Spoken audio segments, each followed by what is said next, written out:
Hello, friends. Today I'll take you to the Tower of London. The history of the Tower of London stretches back almost 1,000 years. It is perhaps one of the most interesting of the royal residences. So, in honor of this fascinating royal residence, I have composed some facts about the Tower of London. The Tower of London is not the Tower's official name. The full name of the tower is actually Her Majesty's Royal Palace and Fortress, the Tower of London.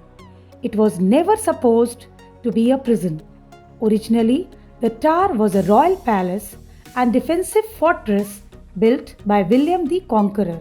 It was only once it was discovered the tower was just as good at keeping people in as it was at keeping people out that the tower was used as a prison. The tower is still officially a royal residence of Her Majesty the Queen. She has a house on site called the Queen's House, which she could still inhabit if she wished. During World War II, the tower was used as a prisoner of war camp. Rudolf Hess, Deputy Chancellor of Nazi Germany, was imprisoned in the tower after he attempted to parachute into Scotland. He was found by a farmer and his mother, where he was looked after before capture. He was placed in what was the king's house but is now the queen's house. He was free to roam the tower grounds. There are two sentry posts at the Tower of London. One is at the Jewel House, where the Queen's Guard looks after the crown jewels, and the other at the Queen's House. The post at the Queen's House is a silent post where the guard doesn't stamp and make loud noises so as to not disturb the occupants in the Queen's House. Even when the officer comes out for the inspection, the sentry whispers the reply, "All's well." The tower houses the crown jewels and has done for many centuries now. The estimated value of the crown jewels is said to be in excess of 20 billion pounds, with the Star of Africa alone estimated at 250 million pounds. This is an estimate based on the jewels' worth as jewels and including their relation to the monarchy. Their actual value is priceless. Kohinoor diamond, probably mined in Kollur mine in India during the period of the Delhi Sultanate. There is no record of its original weight, but the earliest well-attested weight is 186 old carats. The diamond was part of the Mughal peacock throne.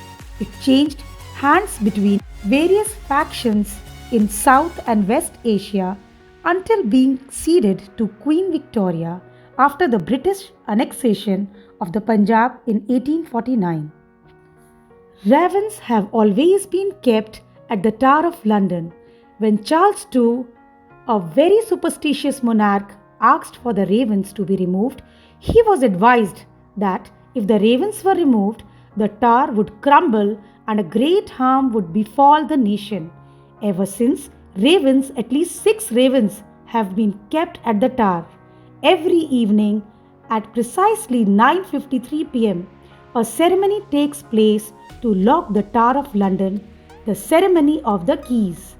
An armed escort of the Queen's Guards set off with the chief yeoman warder to lock all the gates. At one point, one sentry at a post issues a challenge to the escort by saying, "Halt, who comes there?" To which the chief warder replies, "The keys." The sentryman then says, "Whose keys?" The escort then responds, "Queen Elizabeth's keys."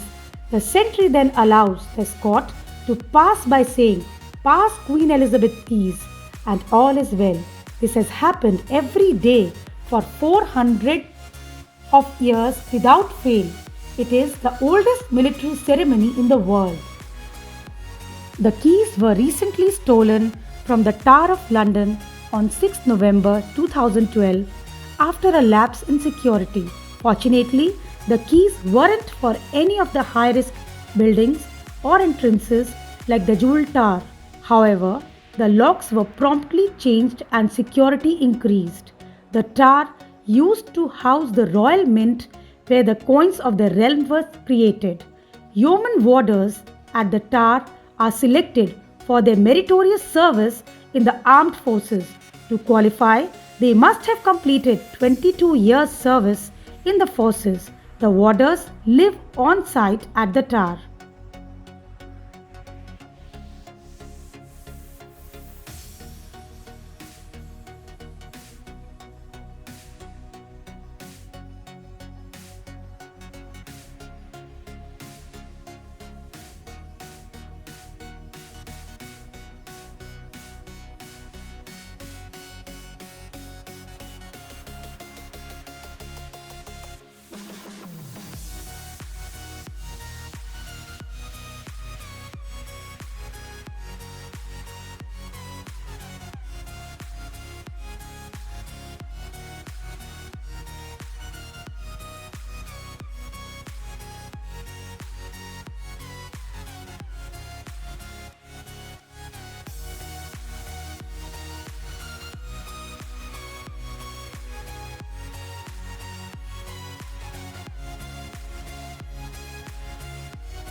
Trafalgar Square is in the heart of London.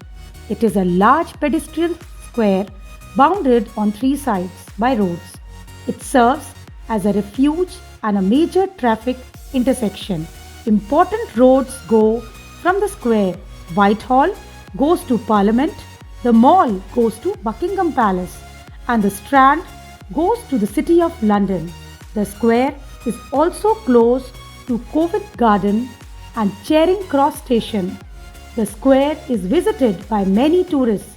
Mainly, it is used for pleasure and relaxation, but sometimes there are meetings and demonstrations in Trafalgar Square.